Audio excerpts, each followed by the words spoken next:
일단은 이 얘기부터 좀 한번 해보겠습니다. 박상용이 이야기. 이화영 부지사는 연어 술 파티가 있었다고 국회에서 사실을 말했음에도 불구하고 검찰이 이화영 부지사를 위증 혐의로 기소를 해서 지금 재판을 받고 있습니다. 예. 그런데 연어 술 파티가 없었다고 거짓말을 하고 있는 박상용이는 대한민국 굴지의 언론사를 돌아다니면서 떵떵거리고 다닙니다. 예. 이런 박상용 가만히 보고 있으면 안 되죠. 아, 당연하죠. 그동안에 이런 자들 처벌하지 않았으니까 계속 까부는 거거든요. 네. 요거 엄단해야 됩니다. 그렇습니다. 그런데 이번에 법사위에서 요놈 위증죄로 고발을 했습니다. 아, 자, 그러면 이놈이 어떤 거짓말을 했고 그리고 팩트 체크하는 영상까지 함께 보겠습니다.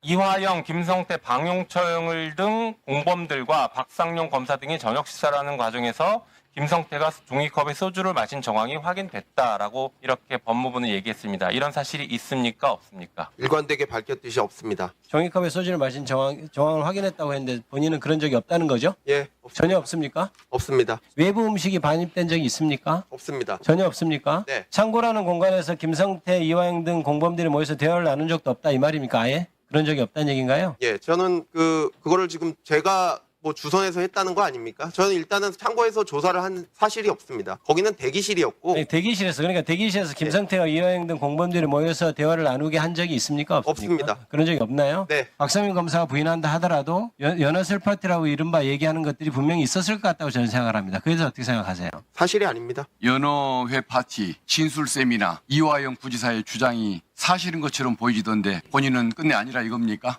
네, 수차례 아니라고 했고 수사도 그러면은- 받았고요.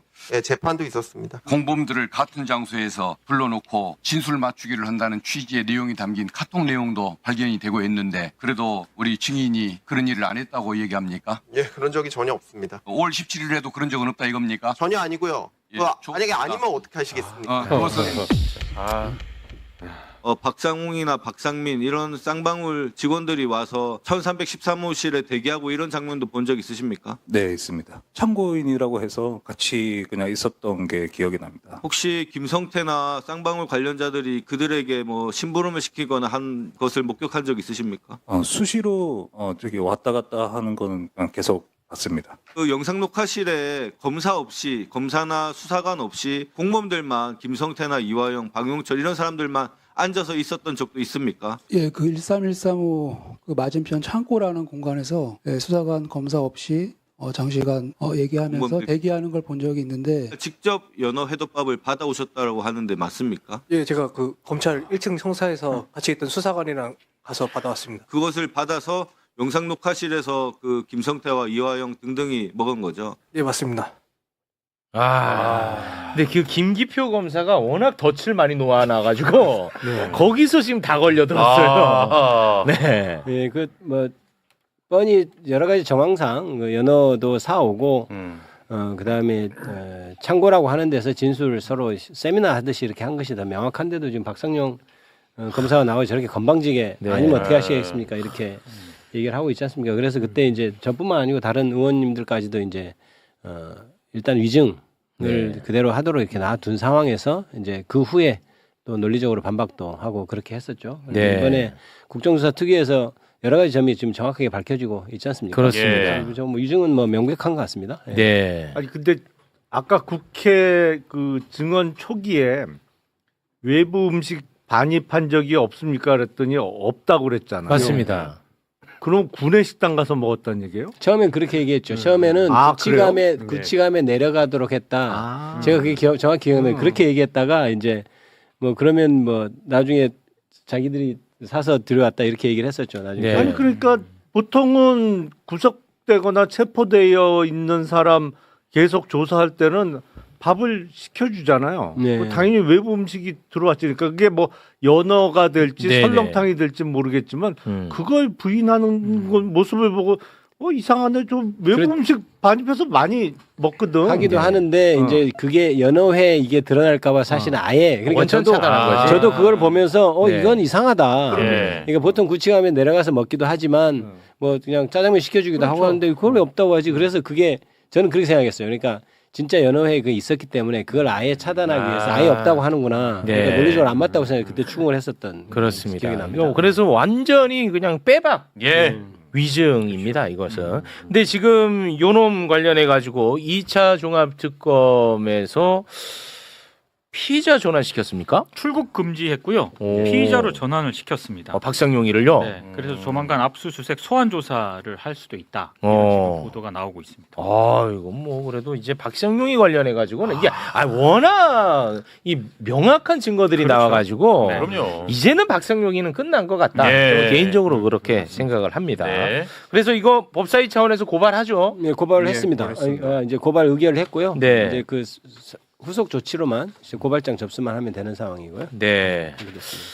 자, 그러면 이번에는 그 위례 신도시 관련한 이야기를 좀 한번 해볼까 하는데 2022년 9월 남욱을 위례 신도시 건으로 기소할 당시에 정일권 부장검사 우리가 예. 어제 봤잖아. 예. 이 정일권 부장검사가 남욱을 협박했다고 법정에서 폭로한 일이 있었죠. 예. 다시 한번 그거 짚고 가겠습니다. 네, 남욱의 법정 증언인데요. 2022년 9월 당시 정일권 부장검사가 애들 사진 보여주면서 애들 봐야 할 것 아니냐, 여기 계속 있을 거냐라고 이제 했다는 거고요.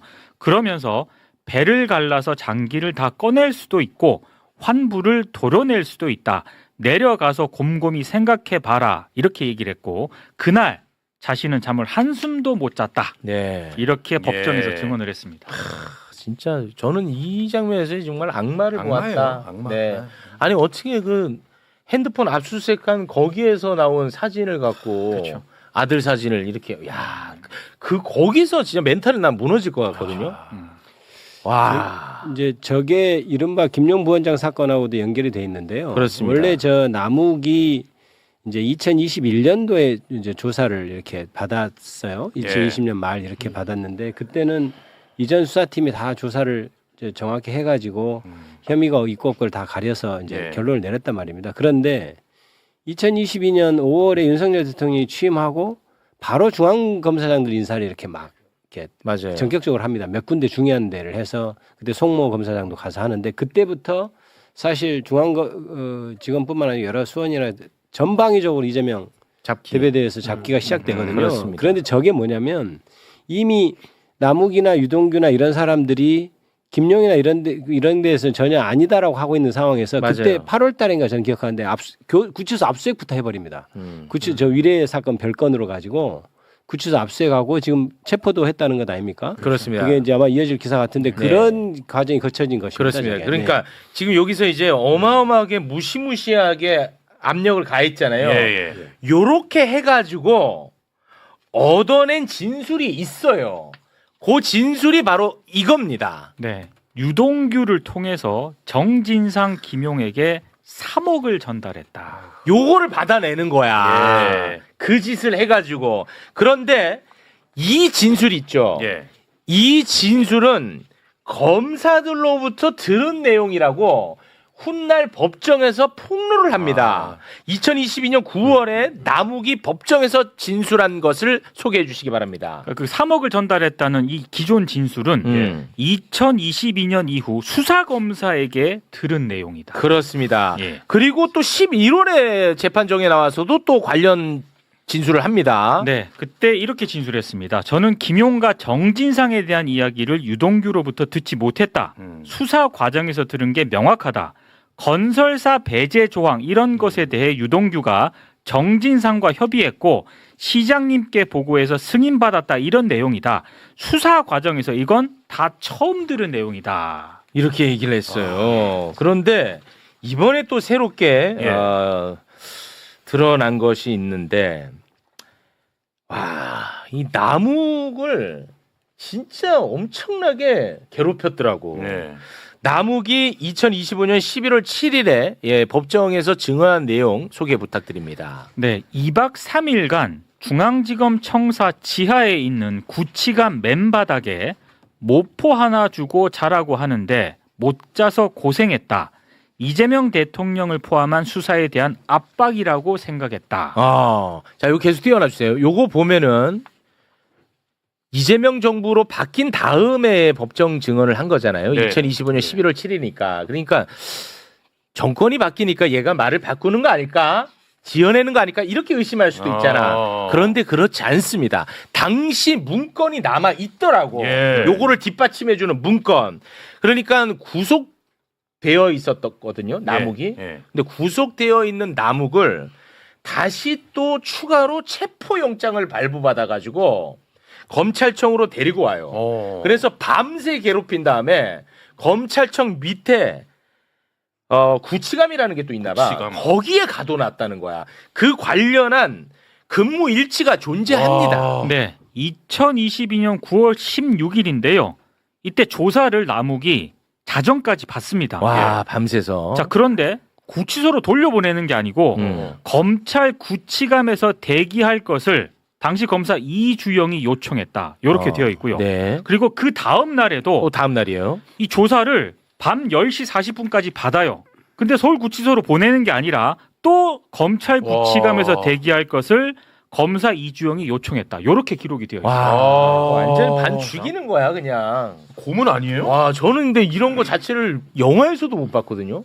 원래 검찰에서 체포를 하거나 잘 아시겠지만 체포를 하거나 구속을 해도 조사가 10시쯤에 끝나면 원래 구치소로 다시 되돌려 보냈다가 다음날 아침에 오고 하거든요. 체포든 구속이든 마찬가지인데 사실 구치감은 생활하는 장소로 만들어진 것이 아니고 잠시 뭐 경찰에 송치됐다든지 잠깐 이렇게 체포됐다든지 할 때 그 중앙지검 보면 굉장히 그 햇빛도 안 드는 데 있어요. 제가 뭐 그 관련된 일을 한번 한 적이 있어요. 본 적이 있는데 굉장히 열악합니다. 사실 그래서 막 그런 데에서 잠을 자기가 굉장히 부적절한 그런 데거든요. 그런 데다가 지금 아예 잠을 재웠다는 것이 검사 시절에 저기 체포영장 받은 사람 저기서 자기 한 적은 없는 것 같은데요. 나도 예, 저건 불가능. 예. 그런 거 안 전혀 하셨으니까 검찰 그런 적이 없어요. 아니 근데 그 구치감이라는 거는 검찰청 안에 있는 근무 시간 중에 구속이나 체포된 사람들 대기 장소예요. 대기 장소. 네, 대기 장소죠. 네. 근데 구치감에 그 잠을 밤새워 근무하는 요 직원이 없는데 어떻게 거기서 재웠지? 그러니까 전 그것도 그런 게 교도소 아마 직원들이 그것 때문에 가외로 지금 있었나 이런 생각도 들고요. 밥도 교도관들이 그 교도관들이 밥도 그게 무슨 구내식당에 가져오는 게 아니고 구치소에서 그 밥을 가져오거든요. 그러니까 거기 밥을 조리시설이 없고 이제 서울중앙지검에 구내식당이 있지만 그 밥을 가져올 수가 없어요. 그건 이렇게 이제 수용된 사람이라고 봐야 되니까. 그러니까 그 밥이 다 식대 식은 거 차디 찬 것만 오는 거예요. 거기서 오려면. 그러니까 굉장히 열악합니다. 그게. 그러니까 희한하네. 그거 저런 얘기가 그게 없을 건데요. 근무자가 없었을 텐데 네. 밤에 그 혼자 가서 자라고 그랬단 말이야. 그러면 연기 좋은데 많이 해보셔놓고 연기하시는 그 전에는 이제 긴급 체포를 하거나 그러면 이제 48시간을 데리고 있었잖아요. 그러면 어떻게 하냐면 옛날에는 밤샘 조사를 많이 했으니까 밤새도록 검사실에 같이 있는 거야. 사실은 피의자하고 아주 옛날에 밤새워서 그랬죠. 조사하고 네. 뭐 새벽이나 아침 되면은 이제 보통 밤새워서 조사하고 그 구속영장을 청구하고 나면 네. 그러면 이제 그때부터는 일과 시간이 되니까 근무 시간이 되니까 네. 뭐 구치감에 넣어놓던지 아니면 검사실에 데리고 있으면서 이제 영장 발부 여부에서 처리를 했지만 밤에 저렇게 구치감 보내는 건 난 처음 듣는데 그러니까 이제 사실은 저희 선배 세대니까 이제 그때 밤새 조사가 되는데 우리는 밤샘 조사가 없으니까 우리 때만 해도 이제 사라졌잖아요. 그러니까 아예 끝나면 구치소로 이렇게 돌려보냈어요. 밤에 돌려 다시 아침에 이렇게 부르고 그랬는데 저건 구치감이 저렇게 했다는 굉장히 아니, 그러니까 검사를 하셨던 분들도 이런 거는 나 처음 보는데 하셨잖아요. 그러면은 이주영 검사라는 사람이 난 누군지는 잘 모르겠는데 이자가 기발하게 자기 딴에는 기발하게 이런 안을 떠올려가지고 이렇게 했을 가능성이 있어요? 아니면은 뭐 누군가의 지시를 받고 이렇게 했을 가능성이 높아요? 어떻게 봐야 됩니까? 야, 근데 그거는 제가 보기에 그건 이제 누가 그렇게 했는지 이주영 검사가 내가 그렇게 하겠다고 했는지 아니면 일선에서 내가 그렇게 해라 했는지 모르겠는데 진짜 그 담근다는 표현이 생각나네요. 이게 그게 약간 이게 그렇게 괴롭혀서 진술을 받아내려고 일부러 구치감에 대기시켰던 건 아닌가 이런 생각이 좀 들어요. 근데 이주영 검사 나도 모르는 검사인데 이게 이제 평검사나 뭐 하여튼 부장 이상은 아닐 거 아니에요. 네, 이제 평검사일 겁니다. 평검사나 부부장 정도일 텐데 일단 거기 남욱을 혼자 재웠을 리는 없는 거고 누군가 붙였을 텐데 그러면 교도관을 밤새 근무를 시키는 거를 평검사가 그거를 시킬 수가 없지. 교도관들이 그렇지. 그렇게 검사가 야 너 퇴근하지 말고 그 말이 안 되지. 구치소로 돌아가지도 말고 여기하고 같이 자 한다고 교도관이 말을 듣나? 그건 검사가 혼자 할 수 없는 그러니까 일인데. 이 기관의 협조가 있어야 될 것 같거든. 개월을 해야 되니까 교도관은 돌아갈 수 없고 당연히 그렇죠. 같이 있어야 되니까. 네. 그러니까 거기서 같이 자 그런다고 말을 듣냐고 교도관이 평검사 말을. 서울 기사 보고 다. 하여간 저도 깜짝 놀란 게 네. 무슨 일제 시대도 아니고 맞아요. 맨바닥에다 48시간. 와. 아니 수사를 저렇게 한다 그러면은 검사 뽑을 때 사법고시를 못 하러 가요. 네. 차라리 뭐 우리 구마적 선배님이나 뭐 저 같은 사람 검사 시키면은 그렇지. 48시간도 필요 없지. 뭐 저는 2시간만 주면 우리 최영진 앵커님이 진술서 이렇게 쓰게 할 수 있어요. 여기다가 내가 최욱 앵커한테 3억 주고 옆자리에 앉았다 이런 거. 뭔 48시간 뭐 필요하겠어요. 검사를 사고나요. 자랑은 아닌 것 같아. 아니 사법고시를 못 하러 가요. 그러니까 맞아. 진짜. 아 이게 너무해. 이거를 근데 고문이야 이 비판에서 멈출 것은 아니라는 거예요. 예. 이거 어떻게 우리 좀 코뿔소 의원님께서 이거 어떻게 하실 거예요? 이런 고문에 가까운 인권 유린. 그 사실 이게 참 똑같이 해줘야 되는데 예 우리가 너무 신사적으로 해주니까 지금 이렇게 자꾸 박상용 검사도 가서 엉뚱한 소리 하고 그러잖아요. 맞아요. 그냥 제 생각에는 뭐 이렇게 국정감사를 저 구치감이라는 데 가서 48시간 거기다 눕혀놓고 하면은 다 알아서 진술서 쓸 것 같아요. 네. 내가 다 거짓말했습니다. 위증했습니다. 허위 자백 요구했습니다. 네. 정말. 그 국정위원들이 이 구치감 현장 조사한다고 했던 네, 것 같은데. 오늘 아마 오후에 2시에 아마 예. 2시에. 갔다고 했는데, 네. 예. 그 갔다 오신 분들하고 네. 이 상황을 좀 한번 또 점검을 해봐야 될 것 같습니다. 혹시 구치감 본 적은 있으세요? 그러면? 지금 가봤죠. 본 적은 있어요. 열악하긴 하군요 거기가. 세멘트 바닥인가요? 아, 뭐 바닥까지 생생하게 기억나지는 않는데 하도 오래돼갖고. 예, 그런 바닥으로 돼 있고 제가 이제 중앙지검에 있을 때 잠깐 그 기획 검사를 했어요. 6개월 했어요. 그때 이제 구치감 그 시설 관련해서 했는데 정말 거기는 진짜 너무 좀 그 아예 그냥 햇빛이 안 드는 데고 거기 이게 이런 데서 어떻게 이런 생각이 들 정도예요. 근데 그 후에는 얼마 정도 리모델링이 됐는지 잘 모르겠는데 그때 사람이 만약에 그 상황이면 저기서 자겠다는 건 거의 고문에 가까운 일이라고 그렇습니다. 생각해요. 근데 결국은 이렇게 고문하고 했던 게 결국은 차기 유력 대권 주자 이재명 잡기 위해서 한 거거든요.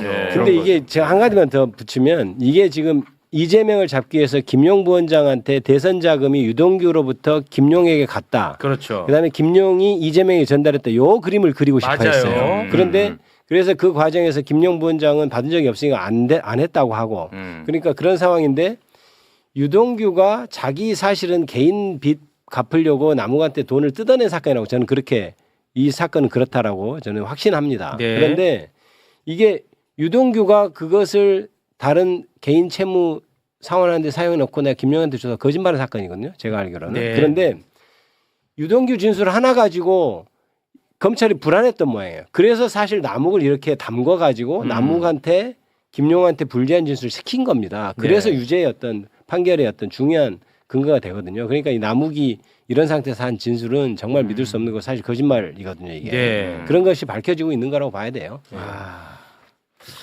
어때요 우리 검사님? 지금 이 검사의 진짜 이 폭력적 추악함 이런 것들이 지금 다 드러나는 과정 지켜보고는 계시죠? 아니 근데 그 아까 얘기한 대로 옛날에는 밤샘 조사도 사실 많이 했고. 네.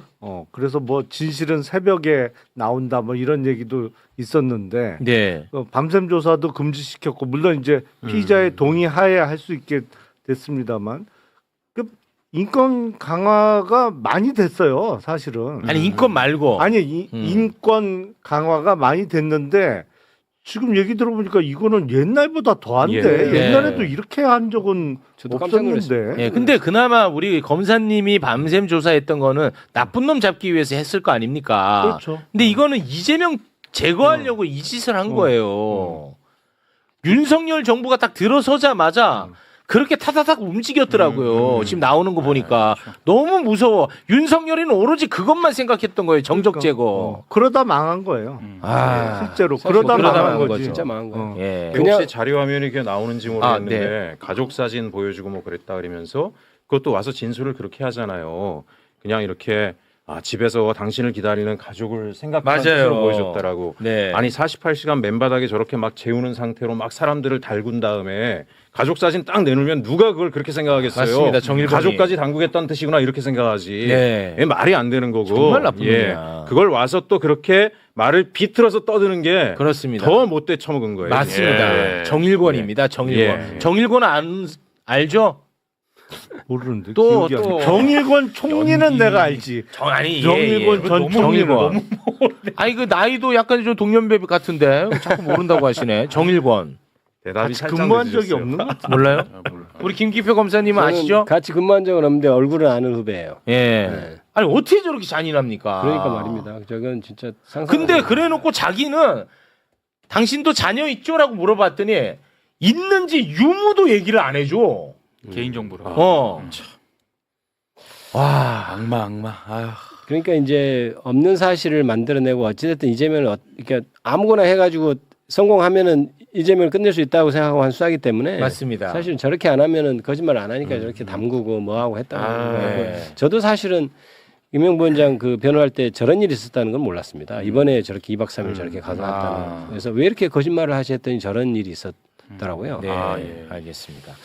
자, 그러면 저희는 우리 김기표 검사님과는 이제 좀 마무리를 짓고 네. 저희는 또 대북 송금 사건으로 향해 가야 되거든요. 네. 혹시 뭐 못하신 말씀 있으시면은 대북 송금 사건도 할 얘기가 많습니다만은 아, 다음에 그래요? 와서 많이 말씀드리도록 좀 하겠습니다. 아쉽네. 우리 코뿔소 의원님은 저도 가나요? 앉아 계세요. 앉아 있어요. 네. 가라는 줄 알고 깜짝 놀라가지고 순간 막 화들짝 놀라시네. 김기표 의원님이었습니다. 대단히 고맙습니다. 감사합니다. 네. 자, 대북 송금 관련해 가지고요. 봉지욱 기자가 또 오늘 엄청난 자료를 한 2박스 들고 와가지고 너무 두툼하네요. 불안합니다. 네. 독한 기자 킨을 구독해달라고 애원을 하고 있습니다. 이 시대의 참 독한 기자 봉지욱 기자 박수로 모십니다. 네, 감사합니다. 안녕하세요. 아니요, 어제 잠깐 홍보했는데 어제 구독자 10만 명 돌파했습니다. 방송 중에 어제 2만 명에 가입해 주셔서 너무 감사드리고요. 내 돈 많이 보네. 그리고 그 매불쇼 제작진 제가 회식 가끔 하는 거 알죠, 저랑? 몰라요, 저는. 최욱 MC가 회식 안 시켜준다고. 그거를 기자님이 하세요? 네. 다음 달에도 이번 달에도 한번 할 거예요. 좀 더 열심히 해주세요.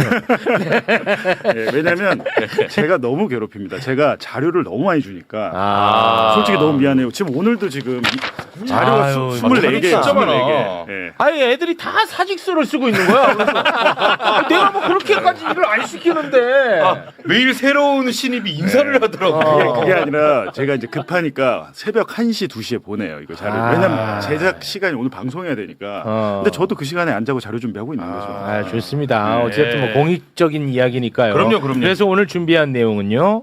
네. 일단 지금 국정조사 제가 볼 때 지금 한 3루타 쳤고 지금 말로 없는 직전인 것 같아요. 맞아. 근데 의미에 대해서 지금 언론들이 제대로 파악을 못하는 것 같습니다. 그래서 특히 국가정보원이 이종석 국정원장이 했던 얘기들이 있잖아요. 그렇습니다. 그게 새롭게 나온 사실들인데 그게 어떤 의미를 갖는지 지금 기성 언론들이 전혀 분석을 못하고 있어서 오늘 제가 좀 정리를 해드리겠습니다. 그 종편 그리고 레거시 미디어에 많이 나가는 우리 김용남 검사가 이해할 수 있게끔 천천히 해. 이 24개 하려면 1시간 걸릴 것 같은데. 이게 천천히 해야 돼. 그래야 검사님이 딴 방송 가서 휘둘리지 않는단 말이야. 일단은 국가정보원이 작년 6월 30일부터 한 4달 동안 감찰을 실시했어요. 대북 송금 사건에서 윤석열 정부 때 국정원에서 무슨 짓을 벌인 거야를 감찰했는데 1번 자료 보여주시면 윤석열이 당선되자마자 특별수사관을 국정원으로 보냈어요. 전직 검찰 수사관을 보냈어요. 맞아. 그래서 2022년 7월 4일자로 이창현 특별수사관을 국정원에서 특별 채용을 합니다. 감찰부서에서. 그 마지막 문단을 보시면 여기 근데 이 수사관이 가서 잘 못했나 봐. 잘 못했어. 근데 못할 수밖에 없는 게 쌍방울과 없으니까. 경기도의 연관성 여부는 감찰 결과 보고서에 없었으면 이렇게 돼 있잖아요. 그러니까. 지금 여러분이 보고 계시는 이 문건이 국정원이 이번에 국조특위에 보고한 2급 비밀 문건입니다. 이거 어디서 이거 났어? 2급 비밀 문건인데요. 네, 이거 수사받을 수도 있는데 이제 국민의 알 권리를 위해서 제가 오늘 공개하겠습니다. 아니, 네. 야 이거 어디서 났어? 훔치진 않았어요. 2번 자료를 보시면요. 이 자리 상당히 좀 위험해 보이는데. 왜 비밀 문건을 들고 와? 근데 못본 거로 앞서도 할게. 제가 대북송금 보도할 때 국정원 문건 2급 비밀 문건 3건 포함해서 전부 다 공개했잖아요. 45건 공개했는데 뭐 그런 걱정 안 하고 살고요. 이번 자료를 보시면 여기가 이제 중요합니다. 유도윤 부장검사라는 사람이 나오잖아요. 뒤늦게 오죠. 네, 유도윤 부장검사. 아까 그 전직 수사관이 와서 제대로 못했으니까. 교체한 겁니다. 교체식으로 이제 새로운 인물을 보낸 거예요. 그렇죠. 근데 유도윤 부장검사가 이제 이름은 나왔잖아요. 네. 일단은 뭘 했는지를 보면 여기 사실 되게 중요한 내용들이 많아요. 2023년 2월 6일에 부장검사 유도윤을 국정원 감찰부서 총책임자로 보냈죠. 근데 김성태가 언제 들어왔습니까? 1월에 들어왔어요. 김성태 들어오자마자 유도윤을 보내요. 국정원으로. 보내서 오자마자 그 두 번째 문단 보시면 수원지검 형사 6부 이게 박상용이 주임 검사 그 방입니다. 3월 29일에 국정원의 쌍방울 대북 송금 관련 정보 일치 제출을 요구하는 수사협조 의뢰 공문을 발송했어요.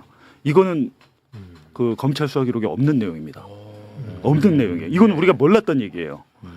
유도윤 부장검사를 국정원에 보낸 상태에서 박상용이 보냈어. 박상용이가 유도윤 부장검사한테 대북 송금 관련 자료 달라고 공문을 보내요.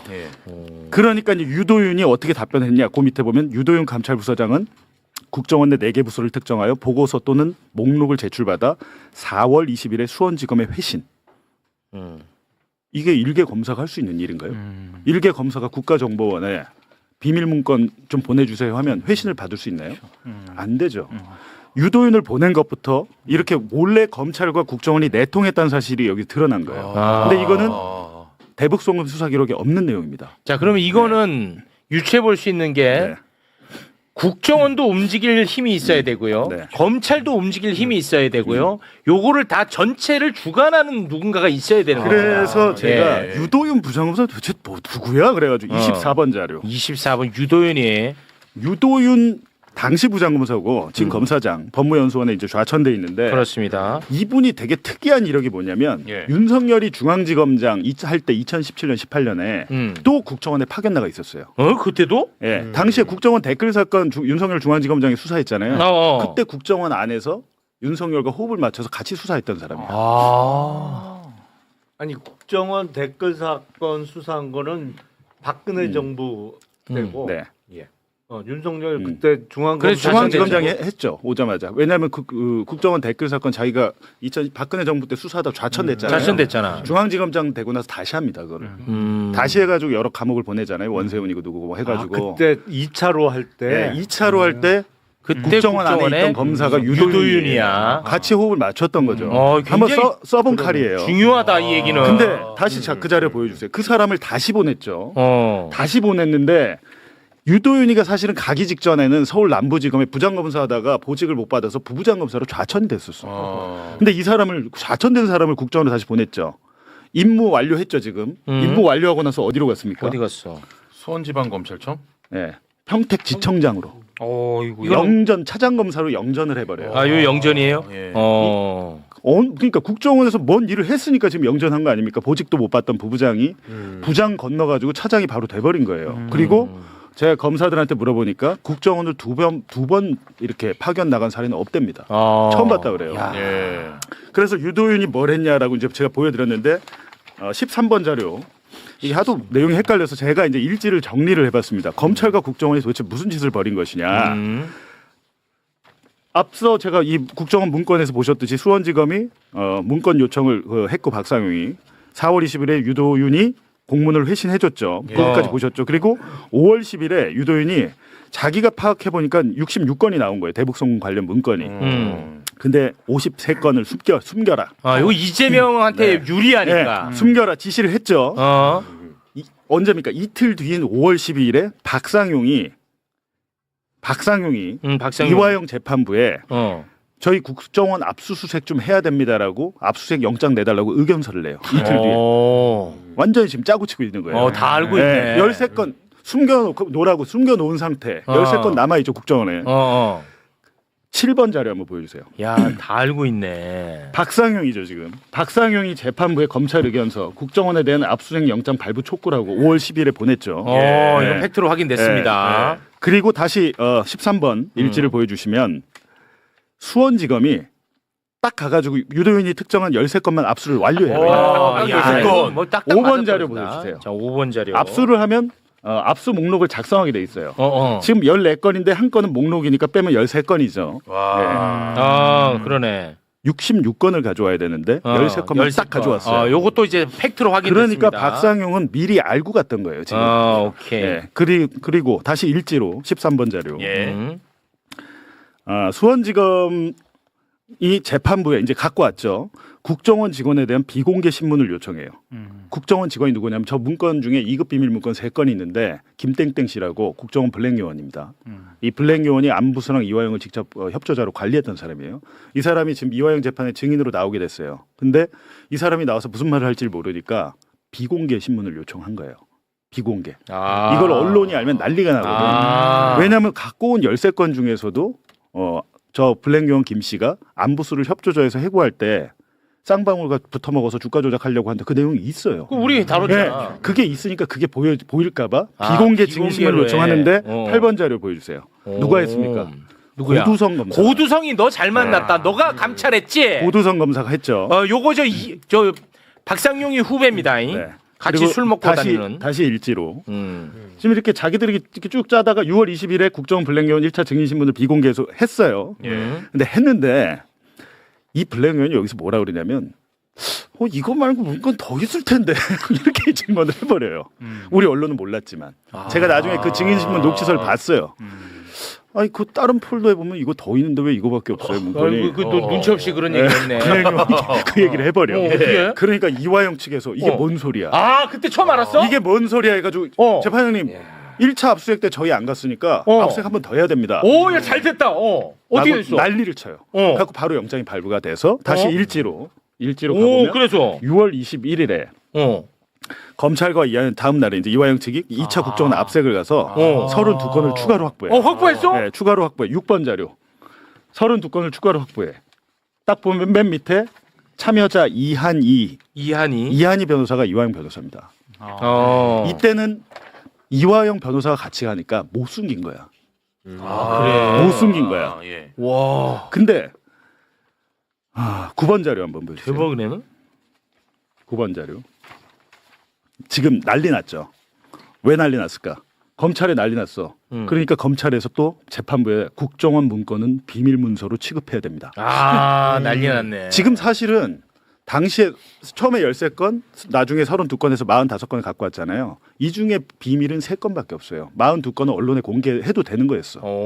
근데 검찰에서 재판부에 저 의견을 낸 거예요. 요거는 전부 다 비밀로 묶어야 됩니다. 왜 묶어야 됐냐 하면은 이한희 변호사가 갔을 때 엉뚱한 게 하나 딸려온 거예요. 그게 바로 10번 문건. 뭐야? 궁금하네. 이거 보셨죠? 북한 대남 공장 요원 리오남 쌍방울 대북 사업 이용해서 주가 조작 시도 언급. 요게 유도윤이 못 숨긴 거야.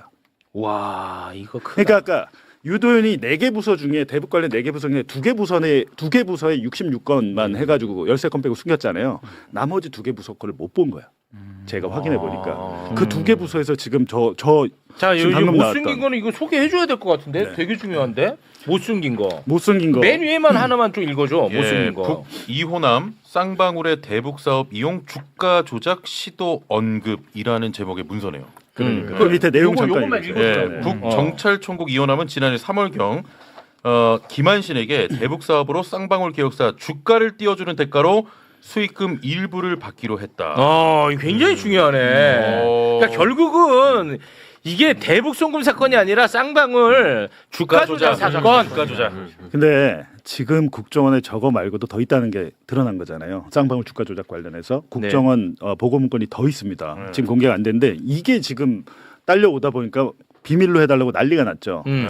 난리가 났는데 제가 저 문건을 수사 기록에서 보고 지금 아까 읽었던 누굽니까? 리오남이 누구랑 얘기했다는 거예요. 거기에 보면 김한신. 우리나라 사업가 김한신. 대북 사업가입니다. 대북 남북 사업가. 경협 연구소 사업가인데 이분도 사실은 수원지검에 수사를 받고 있었어요. 제가 전화를 했죠, 바로. 전화를 했는데 굉장히 두려워하시더라고요. 본인도 수사받고 있다고. 왜냐하면 경기도에서 경기도 그 보조금을 받아가지고 북한에 마스크를 보내는 그 사업을 위탁받아서 하신 거예요, 이분이. 근데 거기서 당신이 보조금 횡령했다고 이분을 피의자로 입건해가지고 수사를 하고 있더라고. 그러니까 처음에 저한테 얘기를 안 하려고 그래요. 지금 국정원 문건에 당신 이름 나왔는데 그래서 제가 겨우 설득을 해서 일단 김한신이라는 사람이 리오남과 접촉이 가능한 사람일까? 궁금하잖아요. 23번 문건 23번 보여주세요. 23번. 김한신은 대한민국 대북 사업가입니다. 23번.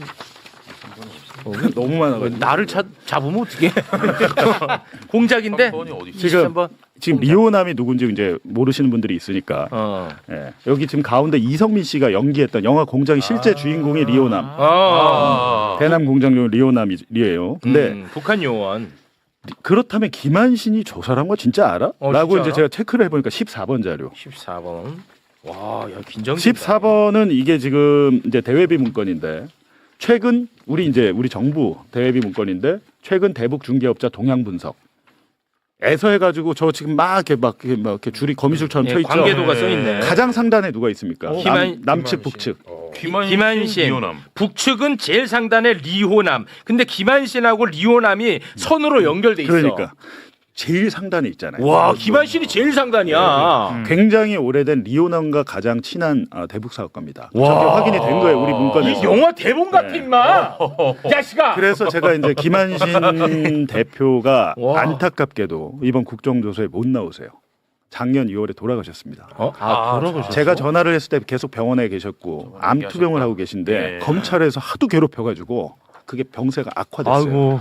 그래갖고 2015년 2월에 돌아가셨습니다. 근데 돌아가시기 한 7개월 전에 저랑 마지막 통화한 게 지금 유언처럼 남아 있는데 제가 지금 아까 보여드린 다시 한번 그 10번에 그 국정원 문건 내용 속이 이 문건에 국정원 문건에 나온 내용이 사실인지 김한신 대표한테 물어봤습니다. 실제로 이런 일이 있었냐? 실제로 전화를 해서 확인을 했군요. 팩트 체크를 했는데 제가 이거를 당시에 뉴스타파에서 방송할 때 이거를 공개는 안 했어요. 왜냐하면 김한신 대표를 국정감사나 꼭 국회에서 이분이 증언하면 좋겠다. 내가 이걸 공개해버리면 이분이 숨을 수 있어서. 근데 돌아가셨기 때문에 그리고 국정조사기 때문에 이제 일단 19번 녹음 파일 한번 들어보시죠. 네. 이 리오남이 이런 말을 한 건 사실입니까? 아니 그러니까 비슷한 내용은 나한테 한 게 아니고 우리 직원을 좀 보내달라고 해서 우리 직원이 거기 갔다 왔는데 직원이 그 보고서를 그렇게 썼더라고. 나한테 얘기한 것도 있지만은. 국정원에다 보고서를 그렇게 썼더라고요. 그래가지고 내가 호남이한테 내가 이 새끼 너 남북 관계를 작살 내려 그러냐, 민주당 망하게 하려 그러냐, 응? 이런 거 하면 안 된다. 그래서 되게 뭐라고 했죠 내가. 그래서 여기 뭐라고 써 있냐면 김한신은 만약 이런 내용들이 알려지면 국내 민간 단체들의 대북 사업이 다 틀어질 수 있다면서 거절했다 이렇게 돼 있어요. 맞아요. 그거는 그런 거를 얘기하면 안 된다. 그런 일을 하면 안 된다. 이거는 남북 관계도 깨지고 민주당도 깨지고 다 깨진다. 지금 이제 저 얘기는 뭐냐면 다시 10번 문건 다시 보여주세요. 문건에 보면 거절했다 부분 한번 읽어보세요. 이게 중요해. 10번. 예, 10번. 김한신은 위에부터 읽을까요? 쌍방울이 수익금을 일주일에 50억 원씩 전달하도록 할 테니 국내 백화점 상품권을 구입해서 중국 선양으로 보내달라고 요청. 김한신은 만약 이런 내용들이 알려지면 국내 민간 단체들의 대북 사업이 다 틀어질 수 있다며 거절. 실제로 저런 일이 지금 있었던 거예요. 있었던 일인데 지금 녹음 파일에 어떻게 돼 있냐면 2019년 지금 3월에 저런 일이 있었다고 보고서에 나와 있잖아요, 문건에. 근데 김한신 대표가 뭐라고 그러냐면 7개월 뒤인 2019년 10월에도 러시아 블라디보스토크에서 리오남을 만나서 똑같은 얘기를 했다. 내가 만나서 너 인마 주가 조작하고 그거 장난치면은 안 돼. 남북관계 파탄나. 그 얘기를 하셨다고 하고. 근데 또 그렇다면 이게 쌍방울의 주가 조작이냐 아니냐 되게 궁금하잖아요. 그래서 제가 물어봤습니다. 20번 파일 한번 들어보시죠. 여기 국정원 문건에는 쌍방울의 계열사 주가를 띄워주는 대가로 수익금 일부를 받기로 한 걸로 돼 있거든요. 아이 그거는 이제 그러니까 그거를 이제 걔들이 뭐 이제 그 대북 송금이 안 되잖아요. 유엔 제재도 있고 뭐 여러 가지로. 그러니까 걔들이 뭐 이제 뭐 그런 식으로 하려고 뭐 작전을 세우려고 했겠. 나는 그게 그 후로 어떻게 진행된지는 모르는데. 김성태가 주가 조작 관련 부분은 기소를 검찰이 빼줬어요. 기소를 안 했어요. 그렇게 해야 되겠죠. 그 사람들 그럼 돈이 어제 나서 100억씩이나 보냈겠어요. 그러니까 주가 조작 그 어찌 됐든 그 수익금일 텐데.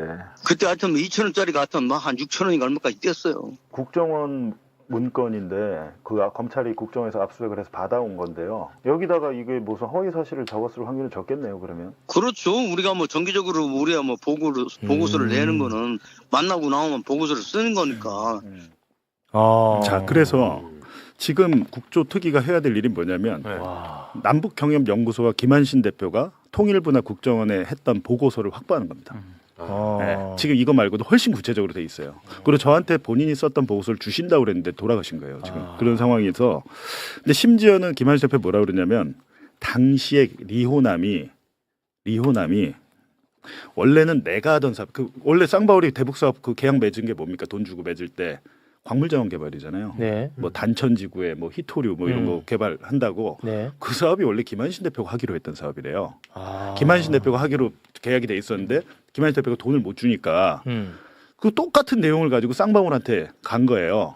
그 얘기를 하시더라고. 그러면서 리오남이 야 한신아, 김한신 대표가 저 리오남보다 한두 살 어리대요. 네. 한신아 그러면서 너가 돈을 만들 수 있는 방법을 알려줄게. 라고 하는 게 21번 파일. 오야.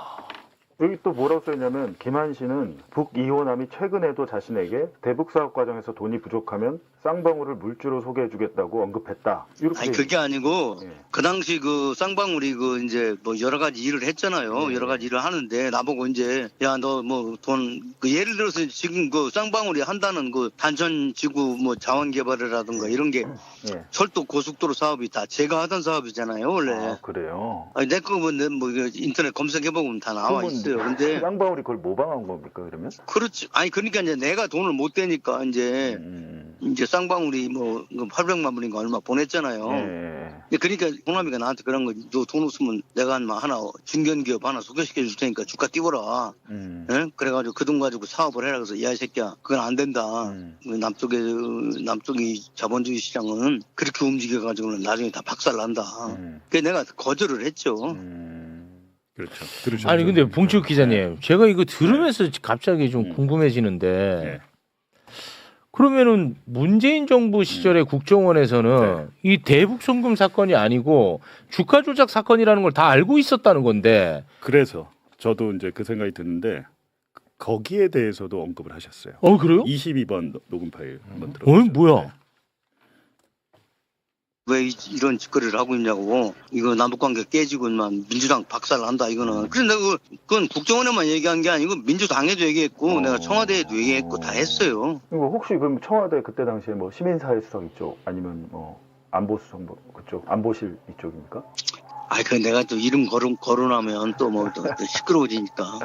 아니 그냥 오프 더 레코드로 궁금해서 그래요. 제가 물어볼 건 아니고요. 그냥. 아니 그러니까 뭐 알만한 데다가 내가 직보를 해줬어요. 직보를 해줘가지고 이거 빨리 막아라 이거. 보세요. 국정원, 청와대, 어렵다. 민주당, 남북 그 관계자한테 다 얘기를 해서 빨리 막아야 된다. 지금 이때 막아야 된다는 게 뭐냐면 이 김성태가 800만 불을 2019년 1월부터 2020년 1월까지 1년 동안 분납으로 나눠서 보냈잖아요. 뭐 300만 불, 200만 불, 200만 불, 70만 불, 30만 불 이런 식으로 나눠서 보냈는데 그 중간에 지금 이런 일이 벌어지고 있으니까 막아야 된다라고 얘기를 했어요. 위험하게 본 거지 이 사람은. 근데 안 막았죠. 그거를 놔뒀죠. 그거 되게 이상한 부분입니다. 그래서 더군다나 지금 아까 10번 문건 다시 보여주시면 그렇다면 저거를 알고 있는 국정원이 저 문건 하나만 있겠습니까? 훨씬 더 많은 쌍방울과 리오남이 벌인 일에 대해서 많은 문건이 생산돼 있다는 거를 지금 방증하는 거죠. 지금 저 얘기는. 아니 근데 이 문건은 윤석열 국정원 문건이 아니야. 하여튼 하여튼이 아니고 나는 거기까지는 저희가 무슨 일이 있었는지 또 이제 또 조사하면 나오겠지만 지금 이제 제가 드리고 싶은 말씀은 이 국정원 문건에서 이런 부분 주가 조작을 증거하는 부분은 신진우 부장판사가 1심 판사가 다 배제해 버렸어요. 국정문건 전체를 다 증거로 채택을 해놓고 지가 보고 취사 선택해서 박상용과 신진우 부장판사는 거의 그냥 한 가족처럼 해버린 거예요. 근데 이렇게 판결을 뒤집을 수 있는 증거들은 다 배척해버린 것인데 만약에 이게 국정원이 지금 더 있다는 거 아닙니까? 지금 4번 문건 보여주시면 이제 이게 국정원 보고 문건인데요. 더 있다고 나와 있잖아요. 지금 신규 첩보 정보 신규 확인 돼 있죠. 한번 읽어봐 주시죠. 자, 수원지검은 2023 3월 29 국정원의 쌍방울 대북송금 관련 수사협조 의뢰 공문을 발송하면서 쌍방울 김성태 안부수 등의 활동일 기준 2018년 2월부터 2020년 1월 중 관련 정보 일체 제출을 요청. 그 밑에요. 예. 자, 그런데 현 정부 이전 작성된 내부 문건 등을 재검색한 결과 쌍방울이 북한 노동자를 고용한 정황첩보, 김성태 안부수가 대북 사업을 구실로 주가 조작을 시도했다는 정황첩보, 김성태가 2019년 7월 해외 불법 도박을 한 정황첩보. 아래를 다 읽을까요? 네, 그 밑에도 이호남이 2019년 7월 필리핀을 방문하지 않은 정보, 쌍방울의 포괄적 대북 사업권을 획득을 비롯한 북한과의 협력 사업 관련 정보 등 재판에 제출되지 않은 문건들이 다수 발견됐으며 김성태가 경기도를 대신해 북한에 송금했다고 주장하는 황해도 내 스마트팜 건설이 실제 진행되지 않았음을 뒷받침하는 정보도 있었음. 이게 무슨 얘기냐면 경기도가 스마트팜 해주기로 약속했는데 그 약속을 못 지켜서 쌍방울이 대신 500만 달러 돈으로 줬다는 거잖아요. 그럼 스마트팜을 만들어야 될 거 아니에요. 그렇죠. 전혀 안 만들었어요. 그리고 국가정보원 그 블랙 요원이 법정에서 그거는 그런 돈이 아니고요. 북미 회담이 2019년 2월에 예정되고 있어서 통일전선부가 돈이 필요했습니다. 급하게. 그 돈을 마련하기 위해서 한 겁니다라고 하는 게 처음에는 통전부 김성희 실장이 안부수에게 500만 불 얘기한 게 아니에요. 그게 국가정보 문건에 나와요. 급하게 한 200만 불만 해줄 수 있냐고.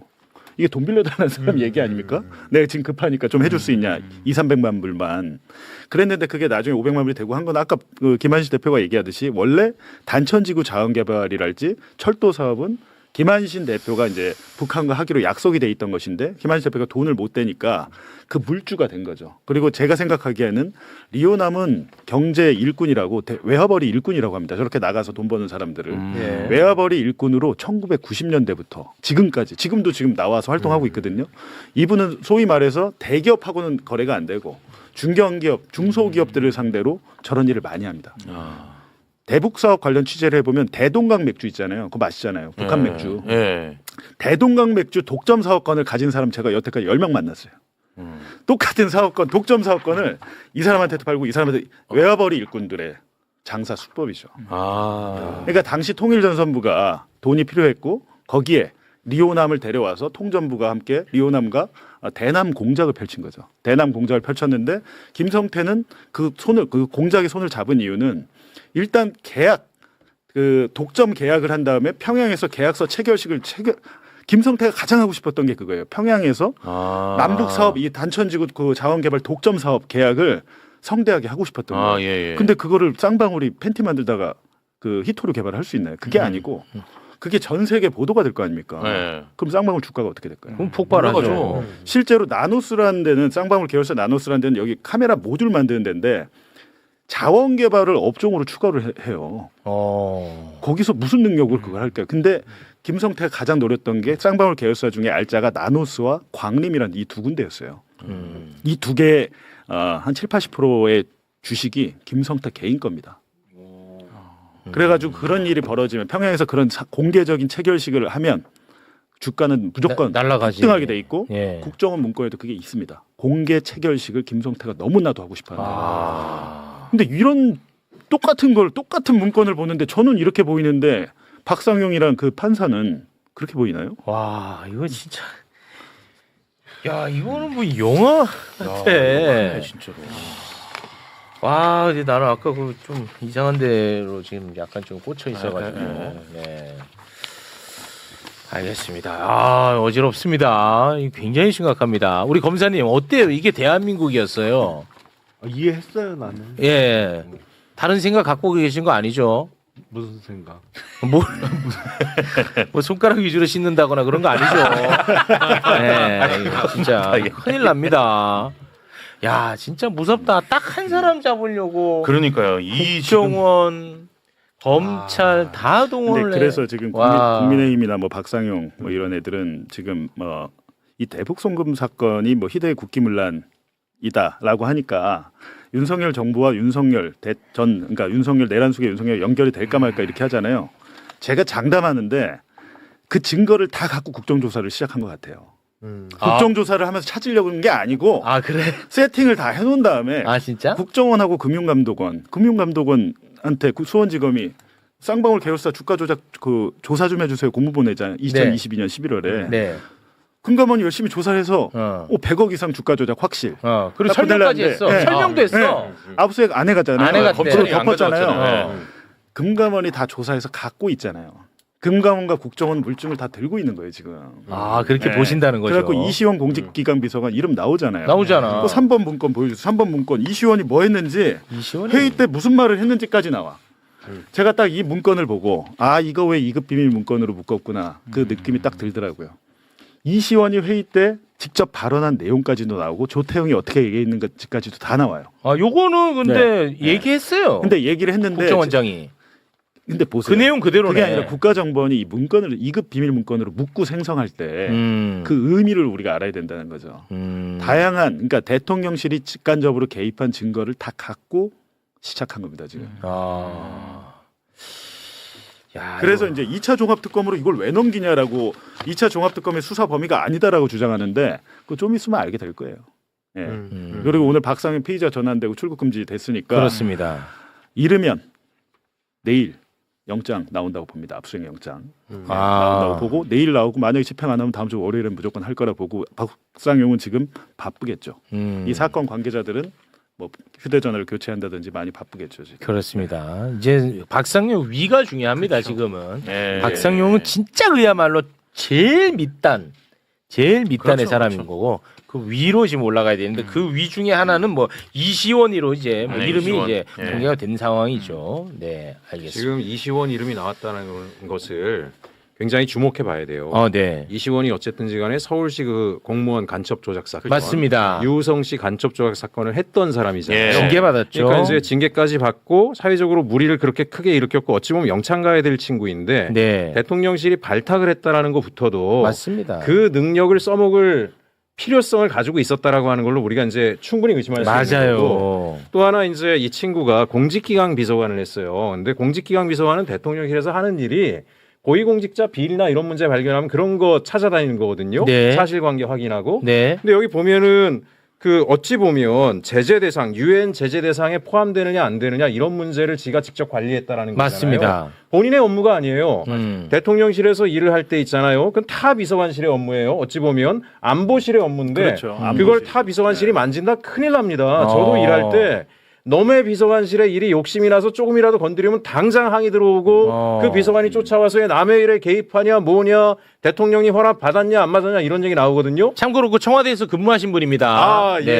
생긴 건 그렇지 않게 보일지 모르지만 그래서 공직기강 비서관이 이 문제에 개입했다라는 거 공직기강 비서관은 민정라인이거든요. 민정수석 밑에 있습니다. 당시에는 민정수석 없었고. 그렇죠. 그러면 대통령의 지시가 있기 전에는 넘의 일에 손을 댈 수가 없어요. 대통령실 비서관은. 그러니까 이제 말씀하신 것처럼 이게 이시원의 혼자만의 문제가 아니라 대통령이 칸막이를 쳐서 네가 이거 총괄해서 해. 넘들이 개입하는 거 내가 다 막아줄 테니까 관련 소관 비서관실 이쪽은 개입하지 마. 또 국정원의 자문을 받잖아요. 이게 유엔 제재 대상이 아니냐 이런 것들. 왜 국정원의 자문을 받아요? 유엔 제재 대상이냐 아니라고 하는 건 유엔 대사한테 받으면 되는 거고 외교라인 통해서 받아야 되는 거고 받더라도 두세 루트를 해야 되는데 미리부터 국정원에는 감찰 라인에 검찰들을 심어놨던 거고 사전에 공모를 한 거고 그 작전을 이미 검증돼 있는 친구죠. 간첩 사건, 조작 사건에서 충분히 역량 검증이 돼 있는 이 친구를 갖다가 본인의 업무가 아닌 일을 맡겼다라고밖에 우리가 볼 수 없습니다. 그러면은 이시원이 공직기강 비서관이었을 때는 당시에 민정수석이 없었거든요. 그러면은 이 사람의 바로 직속 상관이 누구예요? 대통령이죠. 대통령 걸려들었어. 비서실장 나와, 대통령이죠. 근데 지금 대통령 비서실이 어떻게 나와 지금 구속돼 있는데 공직기관 나오면 안 비서관 되지. 대통령 비서실 소속인데 옆 동네잖아요. 안보실은 국가안보실 달라요. 다른 실이지. 옆 동네예요. 실이 다르지. 옆 동네인데 옆 동네 회의를 자기가 얘가 이제 이시원이 주재했다고 하면 지금 국정원의 문건을 제가 이렇게 쭉 보다 보니까 녹음 파일이 있는 것 같아요. 왜냐하면 국가안보실 회의에 국정 관계자가 갔을 거 아닙니까? 회의 녹음 파일이 있는 겁니다. 파일도 녹음 아마... 파일이 있고 거기에 대한 생성 자료들이 지금 있는 거죠. 그게 아마 이르면 이달 중 안에 제 손에 올 것 같습니다. 응? 네. 배달 시켰어? 오면 주문 넣어놨나 보네. 그 문건 주문 넣어놨어요. 우와. 배달 오면 제가 한번 공개하도록 하겠습니다. 그러니까 그래서 지금 이게 저도 처음에 2차 특검이 왜 가져갈까 했는데 아닙니다. 2차 특검이 지금 빨리. 근데 이거 또 이시원 목소리가 나오면 또 달라 국면이. 녹음 파일이 있는 걸로 지금 보이고 거의 녹취록이 있는 거 같고 그렇게 전해지고 이제 제가 들은 바로는 그러는데 이시원의 특징은 뭐냐면 최혜병 특검 때도 살아남았습니다. 최혜병 특검. 예, 맞아요. 어떻게 살아남았을까요? 다 불구 살아남았어요.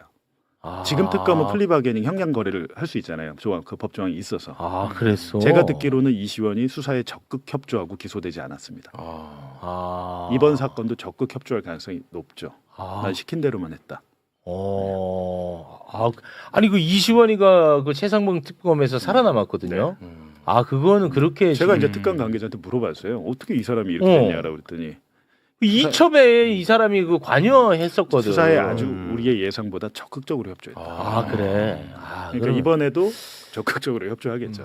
이시원에 대한 사격은 당분간 중지하도록 하겠습니다. 다 불어. 2주간 휴전입니다. 네.